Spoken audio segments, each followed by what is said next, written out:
नमस्कार। खोज 10 अर्बको यो विशेष प्रस्तुतिमा स्वागत छ। म विष्णु बसौला। हामी 10 अर्ब कहाँ खर्च भयो तथ्य खोतल्ने प्रयासमा छौँ। सरकारका विभिन्न निकाय सूचना दिन चाहिरहेका छैनन्। पारदर्शितामाथि सडकबाट नै प्रश्न उठ्न थालेको छ। नागरिकले 10 अर्ब खै भन्दै सरकारबाट प्रश्नको जवाफ आउनुपर्ने मागसहित सडकबाट प्रदर्शन गरिरहेका छन्। प्रदर्शन देशव्यापी बनेको छ। प्रदर्शनमा कुनै पनि राजनैतिक दलको रङ्ग छैन। यो कुनै पनि जातीय सम्मेलन पनि होइन। सरकारका पछिल्ला गतिविधि प्रति प्रश्न उठाउँदै अब त अति भो भन्दै नागरिक सडकमा उत्रिएका छन् र देशका विभिन्न जिल्लामा प्रदर्शन हिजो पनि भयो र आज पनि विभिन्न जिल्लामा प्रदर्शन हुँदैछ। केही जिल्लामा प्रदर्शन भइरहेको छ। सरकारले जबसम्म जवाफ दिँदैन, जबसम्म नागरिकप्रति जिम्मेवार बन्दैन र जबसम्म देशमा सुशासन कायम हुँदैन, तबसम्म नागरिकको असन्तुष्टि कायमै रहनेछ। हिजो काठमाडौँमा प्रहरीले लाठी प्रहार गर्ने र असुर ग्यास प्रहार गर्ने सम्मको स्थिति आयो। त्यसै गरी पानीको फोहरा समेत प्रदर्शनकारीलाई लक्षित गर्दै चलाइएको थियो। काठमाडौँमा हिजो के भयो? सुरुमा यो हेरौँ। यो काठमाडौँको माइती घरको दृश्य होइन। यो काठमाडौँको बालुवाटार क्षेत्रको दृश्य हो। प्रधानमन्त्री निवास अगाडि प्रदर्शनकारी शान्तिपूर्ण तरिकाले प्लेकार्ड बोकेर सामाजिक दूरी कायम गर्दै प्रदर्शनमा उत्रिएका थिए। 80 दिनदेखि लकडाउनमा बसेका नागरिक, सरकारले परीक्षणको दायरा नबढाएको, क्वारेन्टिनमा व्यक्तिको ज्यान गइरहेको, क्वारेन्टिन व्यवस्थापन नभएको, परीक्षणको दायरा बढ्न नसकेको लगायत विषयमा असन्तुष्टि व्यक्त गर्दै सडकमा उत्रिएका थिए।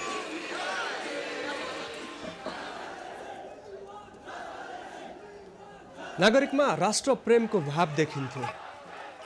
उनीहरू देशमा सुशासन कायम हुनुपर्ने र भोट दिएर जिताएका जनप्रतिनिधिले नागरिकको पक्षमा काम गर्नुपर्ने लगायतका माग राखेर सडकमा उत्रिएका थिए र उनीहरूको प्रमुख माग थियो सरकारले कोरोना सङ्क्रमणको नियन्त्रणका लागि खर्च गरेको भनिएको 10 अर्बको स्रोत सार्वजनिक गरिनुपर्ने।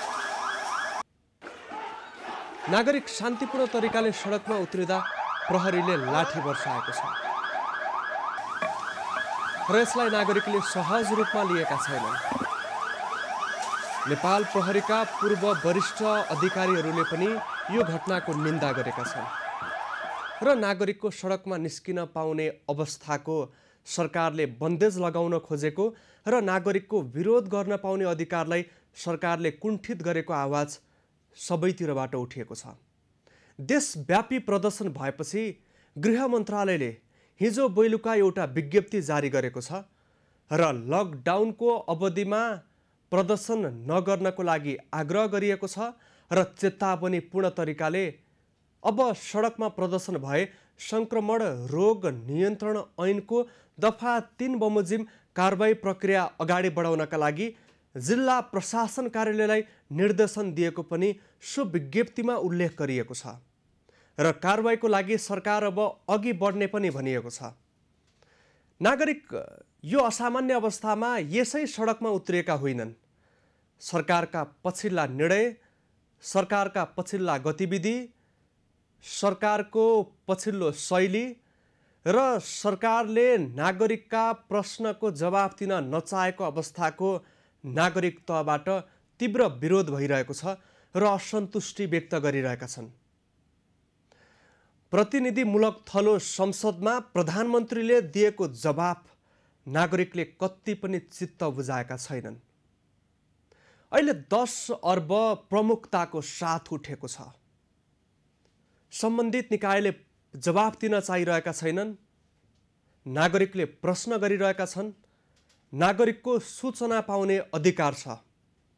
सरकारले खर्च गरेको रकम नागरिकको करबाट उठेको पैसा हो र यसको हर हिसाब खोज्न पाउने र एक रुपैयाँको हिसाब सरकारलाई देखाउनका लागि आग्रह गर्न पाउने सरकारमाथि आग्रह गर्न पाउने नागरिकको अधिकार हो, दायित्व हो। यो सरकार नागरिकको करले चलेको छ। नागरिकमाथि जिम्मेवार हुन आवश्यक छ। नागरिकको मतबाट निर्वाचित भएका प्रतिनिधिमा पदमा पुगिसकेपछि छुट्टै खालको अहङ्कार र अहमता देखिएको सम्बन्धित विज्ञले बताइरहेका छन्। धेरै लामो समय चलेको सरकार हो यो र सरकारप्रति नागरिकको थुप्रै खालको अपेक्षा थियो र कोरोना संक्रमणले गर्दा देशमा जोखिम अझ बढ्दै गएको छ र सरकारले अब नागरिकको अवज्ञालाई झेल्न नसकेपछि, तीव्र दबावलाई थेग्न नसकेपछि लकडाउनलाई केही फितलो बनाउने निर्णय गरेको छ। तर देशभित्र परीक्षणको दायरा भने बढ्न सकेको छैन। 1.5 लाखभन्दा बढी व्यक्ति क्वारेन्टिनमा छन्। 30,000 भन्दा धेरै नमुना प्रयोगशालामा थुप्रिएको छ। दिनमा 4500 नमुनाको मात्रै परीक्षण गर्नका लागि सम्भव भइरहेको छ। परीक्षणमा पनि थुप्रै प्रकारको प्रश्न उठेको छ। बनाइएका ल्याबहरूमा प्रभावकारी तरिकाले व्यवस्थापन हुन नसकेको खबर पनि सबैतिरबाट आइरहेको छ। भारतबाट व्यक्तिहरू भित्रिने क्रम जारी छ। अन्य देशबाट पनि रोजगार कटौती भएपछि व्यक्तिहरू नेपाल भित्रिन चाहिरहेका छन्। डिसेम्बरको अन्तिममा चीनमा कोरोना भाइरसको संक्रमण देखा परेको थियो। चीन हाम्रै छिमेकी मुलुक हो। त्यसैगरी माघको 10 गते नेपालमा पहिलो पटक कोरोना भाइरसको संक्रमण देखा परेको थियो र चैतको 10 गते दोस्रो कोरोना संक्रमित देखिएपछि सरकारले देशलाई लकडाउन गरेको थियो र त्यस यता सरकारले धेरै समय पाएको थियो, तर प्रभावकारी तरिकाले व्यवस्थापन भएन र प्रभावकारी तरिकाले व्यवस्थापन हुन नसक्दा क्वारेन्टिनमा बसेका 13 जना व्यक्तिको ज्यान गयो।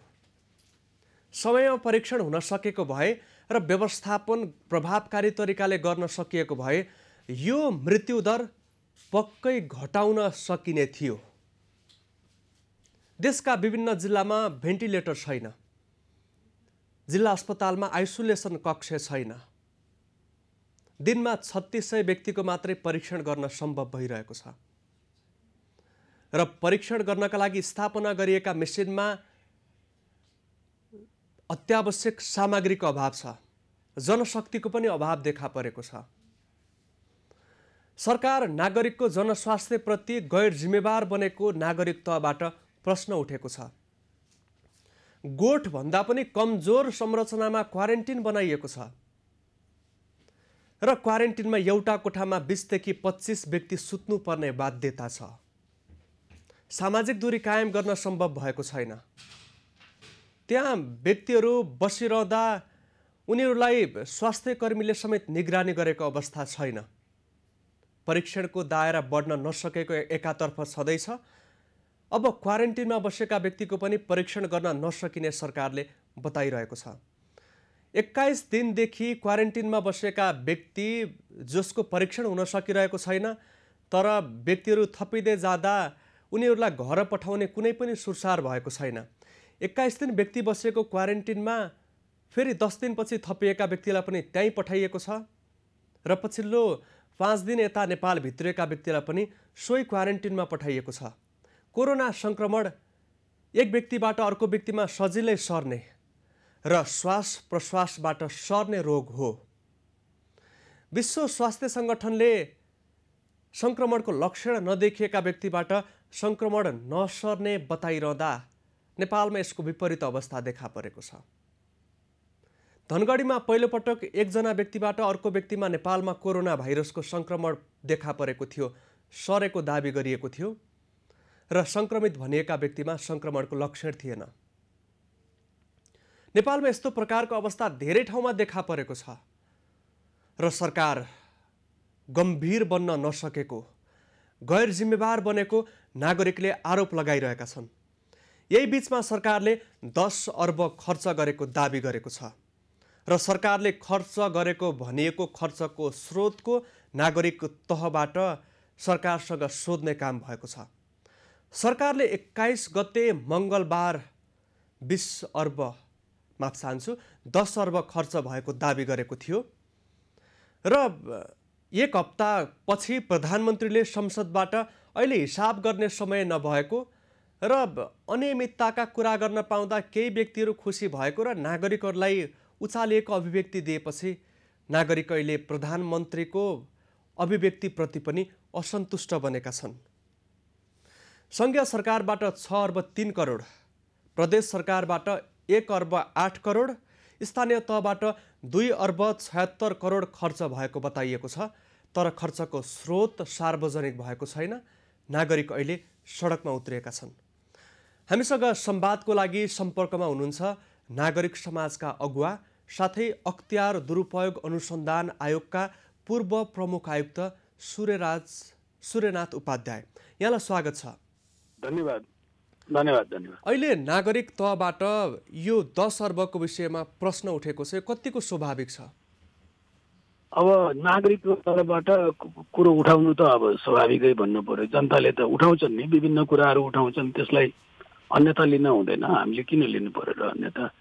उनीहरूले चाहिने त्यो उठाउने भन्ने कुरा त स्वाभाविकै हो होइन, भन्छन् मान्छेले होइन त्यो कुरा।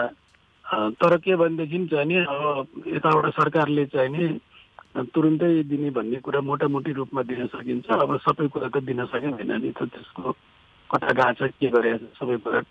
एउटा कुरा के गर्न सकिन्छ भनेदेखि अब हाम्रो आर्थिक प्रशासनको व्यवस्था अनुसार चाहिने त्यो जुन नियन्त्रक कार्यालय छ, त्यो नियन्त्रक कार्यालयले चाहिँ पैसा कता कता कुन ठाउँमा पठाइयो भन्ने कुराको चाहिँ रेकर्ड रहन्छ होइन। त्यो इन्टरनेटमा पनि दिएको रहेछ। उनीहरूको एप छ, त्यो एपमा दिने गरेको छ। तर प्रधानमन्त्रीले संसदबाट जुन किसिमको अभिव्यक्ति दिनुभयो यो स्वाभाविक मान्न सकिन्छ? नागरिकले त यसलाई उचित मानेनन्।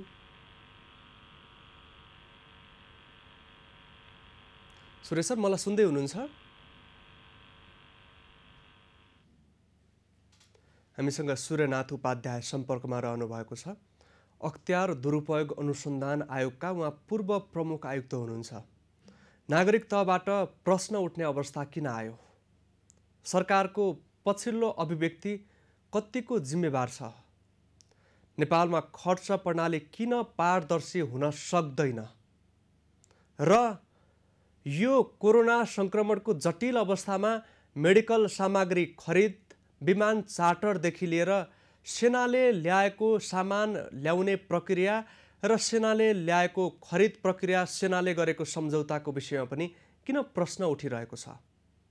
र बालुवाटार केन्द्रमा रहेर देशभरि जुन किसिमको प्रदर्शन भयो यसको सन्देश के हो? यही विषयमा हामी उहाँसँग प्रश्न राख्न चाहन्छौँ। उहाँसँग संवादको लागि प्रयास भइरहेको छ, प्राविधिक कारण सम्पर्क टुटेको छ। हामी संवाद गर्ने प्रयास गरिरहेका छौँ र अहिले प्रबुद्ध व्यक्तिहरू, नागरिक समाजका अगुवाहरू, बुद्धिजीवी वर्गहरू, नेपाल सरकारका पूर्व प्रशासकहरू र जो नेपालको प्रशासन तन्त्रलाई, नेपालको राजनीतिलाई राम्रोसँग बुझ्दछन्, उनीहरूले पछिल्ला जुन किसिमका परिदृश्य देखा परेका छन्, जुन किसिमका सङ्केत देखिएका छन्, जुन किसिमको देशभित्रको अवस्था छ, यसलाई उचित मानिरहेका छैनन्।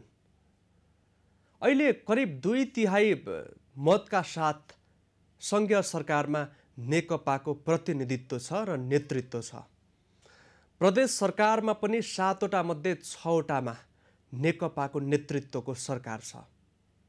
प्रदेश नम्बर 2बाट पनि बेला बेला असन्तुष्टिका आवाज आए पनि अहिले सरकारप्रति तीव्र विरोध छैन र 400 भन्दा बढी स्थानीय तहमा नेकपाको बहुमत सदस्य भएको देखिएको छ।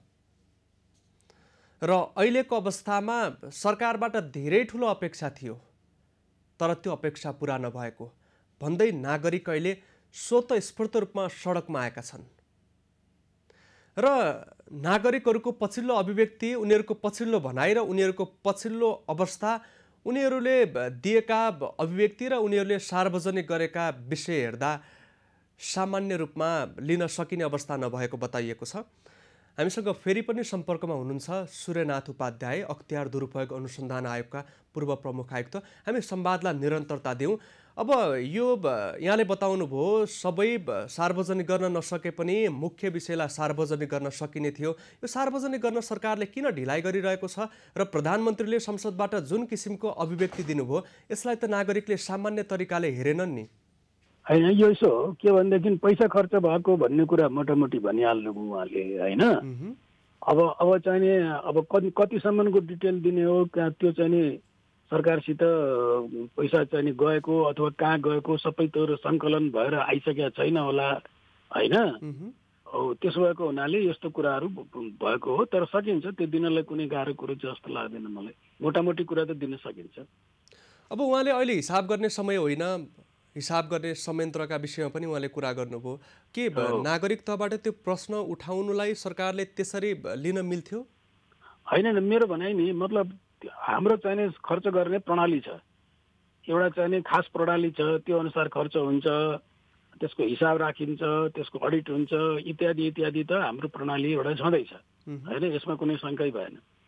अब र मोटामोटी चाहिने खर्च चाहिने हामीहरूले दिन सकिन्छ। सबै जिल्लाहरूमा सबै चाहिने कहाँ कति खर्च चाहिने पठाइयो, उसलाई के अरे यो सङ्घले कति खर्च गर्यो, सङ्घले चाहिने तपाईँको प्रदेशमा पठाएको छ, प्रदेशले फेरि काम गरिरहेछ विभिन्न ठाउँमा, त्यो मोटामोटी त दिन सकिन्छ। त्यसमा कुनै अब 21 गते प्रधानमन्त्री कार्यालयका सचिवले 10 अर्ब खर्च भयो भन्नुभयो। त्यसपछि अहिले यतिका समय 1 हप्ता लामो समय बितिसकेको छ।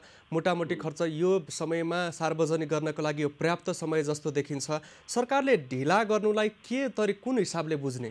होइन, सरकारले ढिला गर्ने अब गर्नुपर्ने हो मेरो विचारमा चाहिँ मोटामोटी दिन सकिन्छ जस्तो लाग्छ। जस्तै भनौँ न, हाम्रो कोरोनाका लागि नै भनेर खर्च गर्ने भनेर चाहिँ गएको पैसाहरूको त आखिर कसैले न कसैले त निकासा दिनु पर्यो, होइन त। यहाँ पठाउनु पर्यो अथवा कसैले कहीँ न कहीँ त निकासा दिनु पर्यो। त्यो निकासा दिनेले भनिदिँदा हुन्छ, कुनै ठुलो कुरो होइन। अब अहिले क्वारेन्टिन आइसोलेसन जस्ता त्यहाँको दृश्य बाहिर निस्किएको छ, त्यसले गर्दा नागरिकमा अझ गम्भीर अवस्था देखा पर्यो र अहिलेको अवस्थामा सरकारले यो खर्च सार्वजनिक गर्नका लागि ढिला गर्दा मेडिकल सामग्री खरिदमा अनियमितता लगायत प्रकरण बाहिर आएको छ। यसले अनियमिततातर्फको सङ्केत गर्छ कि गर्दैन?